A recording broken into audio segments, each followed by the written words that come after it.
Javed Iqbal, born in 1961 in Lahore, Pakistan, was a Pakistani serial killer responsible for the heinous murders of approximately 100 boys.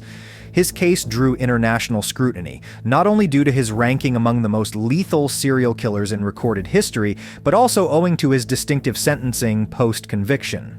The judge said, quote, "You will be strangled to death in front of the parents whose children you killed. Your body will then be cut into 100 pieces and put in acid, the same way you killed the children." Throughout most of his life, he kept a brigade of teenage boys around him, earning him the term boy hunter from those who had first-hand experiences meeting him. Javed Iqbal employed various methods to lure boys, with his most effective one being making pen friends through children's magazines.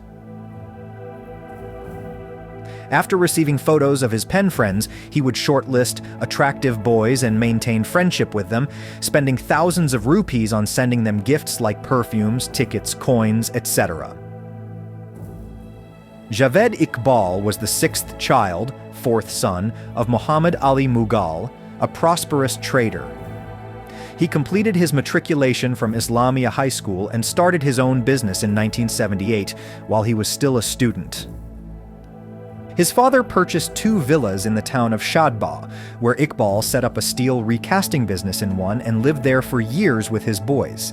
In late 1990, a complaint was filed against Iqbal for sodomizing a boy, leading to the detention of his father and 2 brothers as the police failed to find and arrest Iqbal. They were in custody for 7 days, and on the 8th day, after one of his boys was arrested from his house, Iqbal immediately resurfaced and surrendered to secure the boy's release. Iqbal resisted family efforts to arrange his marriage for several years until he unexpectedly announced he had selected a bride, the elder sister of one of his boys, with the intent to prevent the boy from leaving him.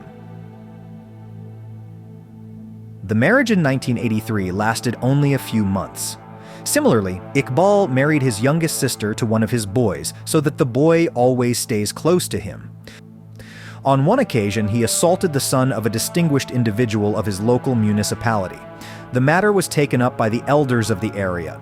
He confessed to his crime before a local council.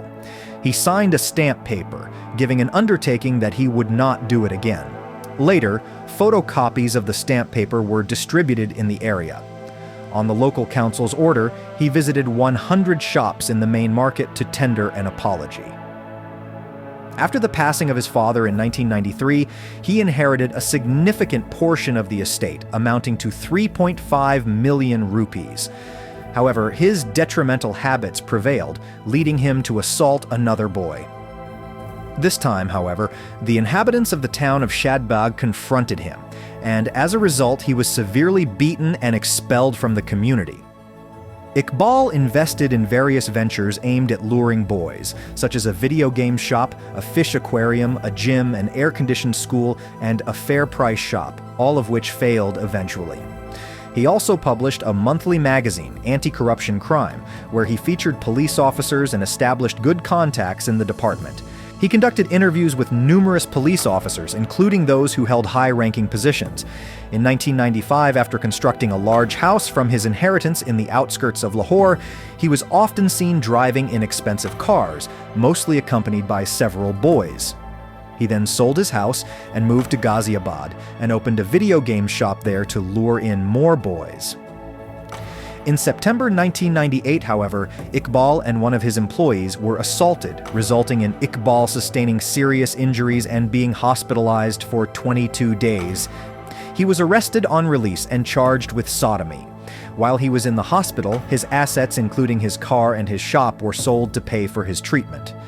Iqbal, on multiple occasions, admitted having created a chemical that could reduce a person to a skeleton in minutes. He began his killing spree in May 1999 and leaked it to the press himself. He cited avenging an attempt on his life, the death of his mother, and societal injustice as his motives when later apprehended by the police. In December 1999, a dramatic twist occurred when Iqbal sent a letter to the police and a Lahore newspaper chief news editor, Naeem Hashmi, confessing to the horrifying rape and murder of 100 runaway boys, all aged between 6 and 16. In this chilling letter, he detailed how he had strangled and dismembered the victims, who were mostly runaways and orphans from the streets of Lahore, after sexually assaulting them. He described disposing of their bodies using vats of hydrochloric acid and subsequently dumping the remains in a local river. Upon investigating Iqbal's house, authorities and reporters uncovered a gruesome scene. Bloodstains marked the walls and floor, a chain used for strangulation, and photographs of numerous victims sealed in plastic bags. These items were meticulously labeled with the victims' names and ages. Moreover, 2 vats of acid containing partially dissolved human remains were deliberately left for authorities to find, accompanied by a note explaining the intentional non-disposal of the bodies. In his confession, Iqbal revealed a plan to drown himself in the Ravi River, prompting the police to launch the largest manhunt in Pakistani history after they couldn't locate him in the river. 4 teenage accomplices, sharing Iqbal's 3-bedroom flat, were arrested in Sohawa. Tragically, one of them died in police custody under questionable circumstances, with indications of force being used against him. Iqbal cited his motive for the murders as infuriation at perceived injustices by Lahore police, who had previously arrested him on sodomy charges in the 1990s, which never led to a conviction.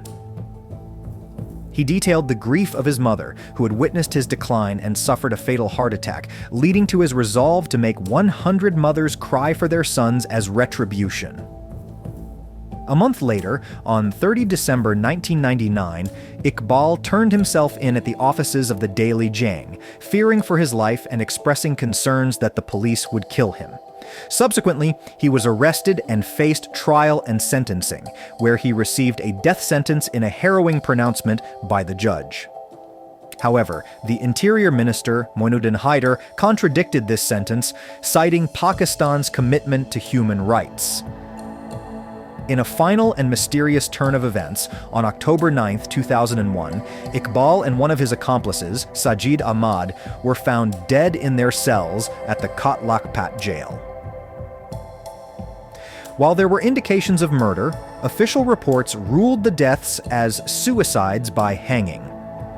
Autopsy reports showed signs of beatings prior to their deaths, and in a somber end, Iqbal's body went unclaimed.